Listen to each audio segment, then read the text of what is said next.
Israel और Hamas के बीच 7 अक्टूबर से जंग चल रही है। इस जंग में अब तक हजारों की संख्या में फिलिस्तीनी और इजरायली नागरिक मारे गए।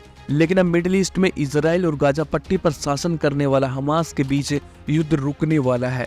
22 नवंबर को इजराइल सरकार ने हमास के साथ गाजा में बंधक बनाए गए 50 महिलाओं और बच्चों को रिहाई के बदले जंग को 4 दिन रोकने का फैसला किया है। इस समझौते पर इजराइल ने हमास का समर्थन किया है। राइटर्स की रिपोर्ट के मुताबिक जंग में इजराइल और हमास के बीच ये सुलह या मध्यस्थता का काम किया है कतर और अमेरिका ने। इजराइल सरकार के आंकड़ों के मुताबिक 7 अक्टूबर को किए अचानक हमले के बाद हमास के लड़ाकों ने इजराइल के लोगों को बंधक बनाया और उनको गाजा पट्टी में लेके चले गए।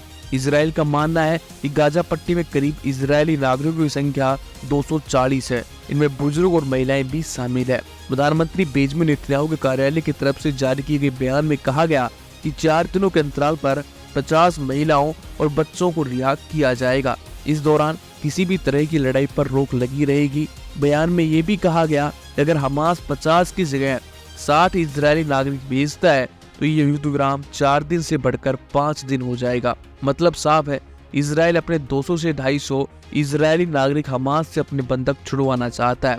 इसके लिए 10 से 12 लोगों की रिहाई के बदले 1 दिन का युद्ध विराम का ऐलान किया गया है।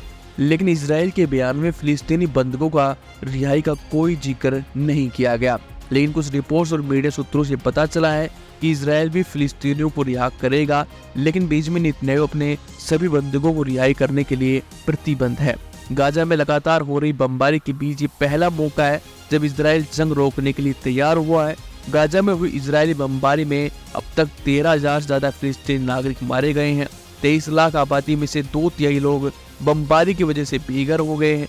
अमेरिका और कतर के मध्यस्थता के बाद इजरायली पीएम बेंजामिन नेतन्याहू ने अपनी पूरी सरकार को इकट्ठा किया, इस प्रस्ताव पर चर्चा की। पहले नेतन्याहू ने अपनी वॉर कैबिनेट के साथ इस मुद्दे पर बात की, फिर सरकार के सभी सांसदों से इस प्रस्ताव पर मंजूरी ली, इस प्रस्ताव को पास किया।